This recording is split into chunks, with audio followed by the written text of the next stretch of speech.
Hey YouTube, what is going on? Brandon here with another printer video. Today we've got the Epson Workforce 7820 and we are going to be unboxing, setting up, and reviewing this printer. This isn't a very popular model, but if you were looking into purchasing this printer, I really hope that this review video ends up helping you out with your decision. Now, the way I structure my videos is I usually will do an unboxing video and then subsequently I will release 3 other videos.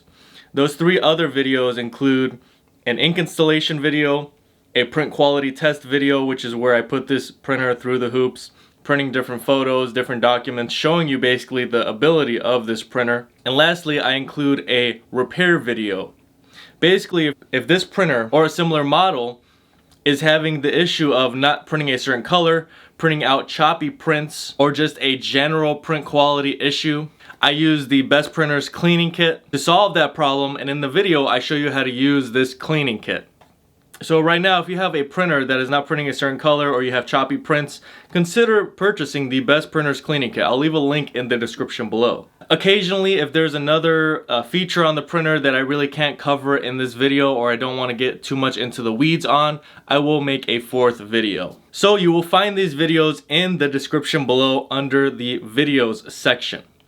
There's going to be another section as well, which is above the video section, which is any products such as the Best Printers cleaning kit will be linked in the description below at the very top. So this printer, for example, will be linked in the description below so that you can make a buying decision.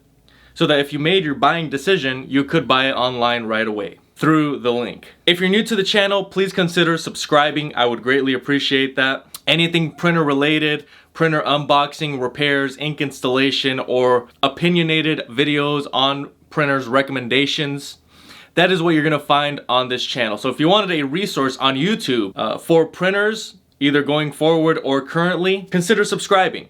If this video ends up being helpful, please make sure to like. And if you have any questions at all or any input, comment that below.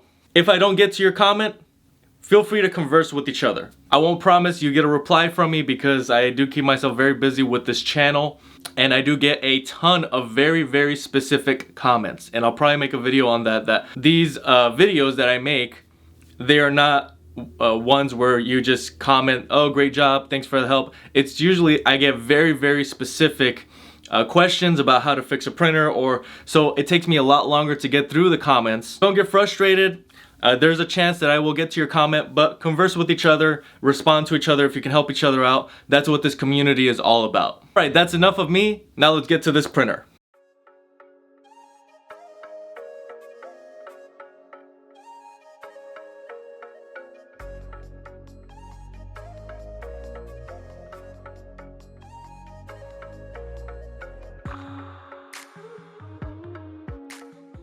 Alright, getting right into it. You're opening up the box, taking the printer out. You want to get all this blue tape off, and so that you can start setting up with the ink, with the power cable. You're going to want to connect it.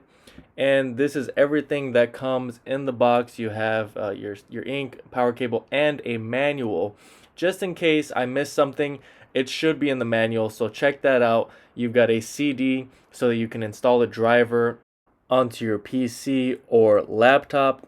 So connecting the power cable, you've got a 3-prong power cable. Okay, powering on the printer, you're going to get started, and the first thing it's going to prompt you to are some questions about language, time, the region of the world that you're in, things of that sort. And once that is completed, it is going to bring you to a place where you are prompted to install the ink cartridges. For the sake of this video, I will not be showing you necessarily the full process of installing the ink because I will be making a separate video covering how to install the ink. So if you don't already know how to install the ink, in the video section of the description box is where you will find a link to the ink installation video for this printer. Now, if you wanted to save money on ink, I will be linking in the product section of the description below some remanufactured versions of this ink. I use remanufactured ink all the time. It works great. and it's usually half the price or less. Okay, once you're done installing the ink, you are then going to have to wait 5 to 10 minutes for it to process through and get into the system of the printer. So one thing that I really did appreciate about this printer is the width size. It's got an 11 by 17 width. That is larger than normal.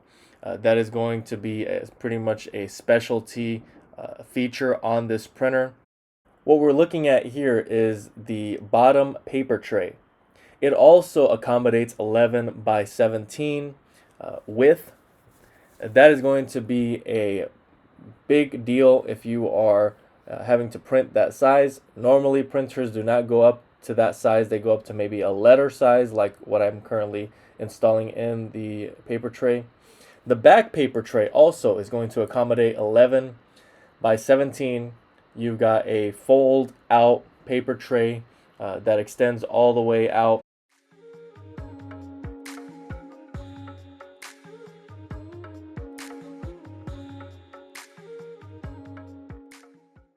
There you got a glimpse of all the different sizes that will fit on this back paper tray, and all the way it will adjust all the way down to an envelope size. Now you've got your automatic document feeder, also gets all the way up to 11 by 17 letter.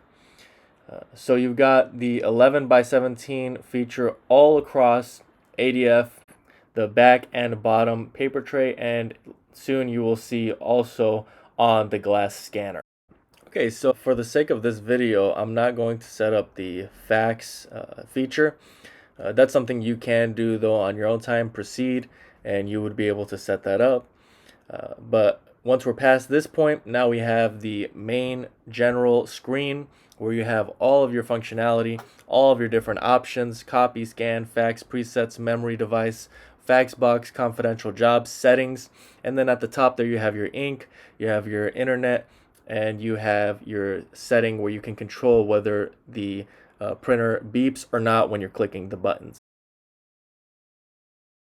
Okay, the printer with the ink drop button, when you click that, you can check on the status of your ink, whether you're running low, or kind of where you're at, and you can check the status of different jobs you may be doing, different things you may be printing. Router and Wi-Fi Direct. Wi-Fi Direct is connecting to a mobile device, so that's going to be very important if that's what you're wanting to do.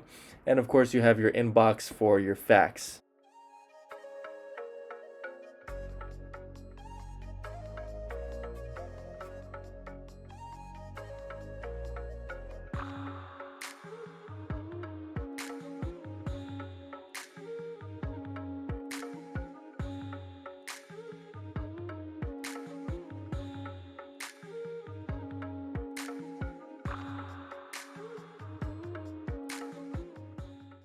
So the scan feature is one thing that is going to be really helpful for you if you're in an office environment. You can email, computer, memory device, basically anything that you scan can go directly to any of those options, which is going to be very, very helpful if that's what you're needing to do.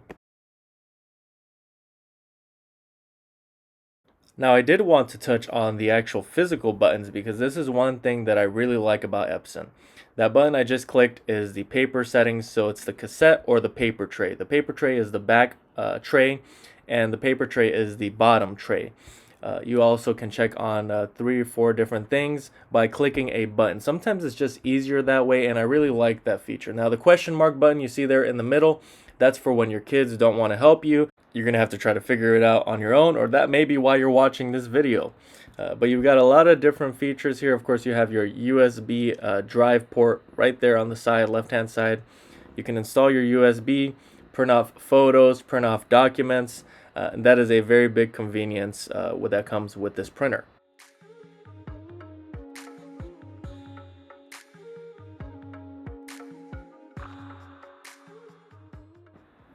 This is the output tray. It extends pretty far out, and it's got that 11 by 17 width once again, highlighting that larger width size. Something really interesting I found out about this printer is when you click this button, something really interesting happens. So that's basically a feature where your printer is able to get back at you for all the times that you slammed into it because it wasn't printing. Jokes aside, I'm not really sure why that feature exists.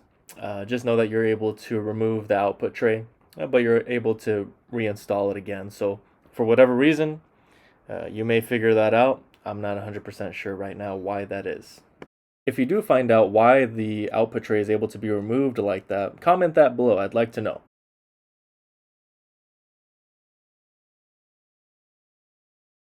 One other feature I really did appreciate on this printer is the maintenance box location and your ability to remove it very easily. On some other printers, it's not even really accessible, or you have to go through, removing some screws. This is one thing that if they could do this on the Epson EcoTank models, that would make a world of difference, because a lot of people complain about not being able to have access to the maintenance box. They made it very easy, and I think that they're listening to the feedback of the consumers that are saying, we really need to have access to this maintenance box. We don't want to have to take it to a repair shop to get it removed. You can easily do it yourself. So that's one really big plus about this printer.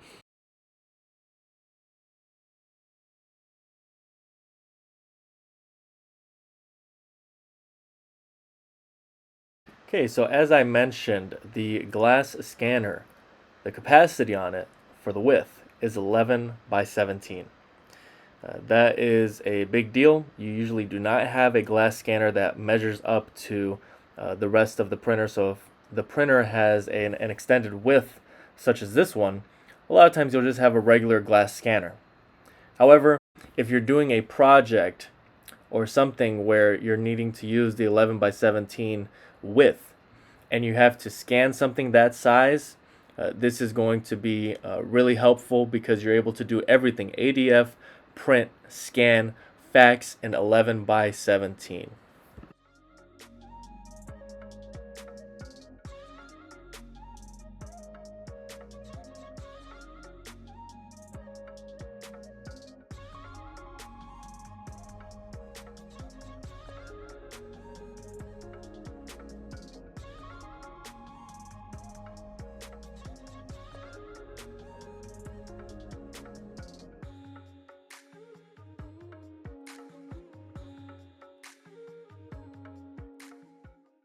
So overall, I really came to appreciate this printer when I first looked into reviewing it.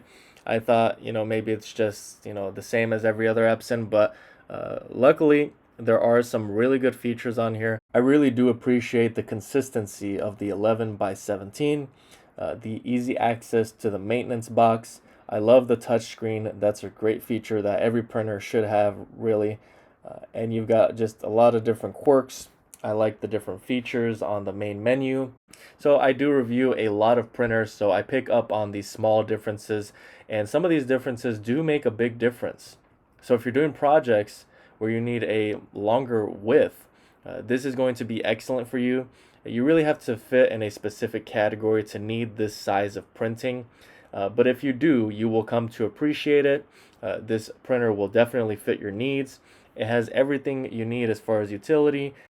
The one drawback I would say is it is a pretty long and bulky printer. So you're going to have, some additional space for it.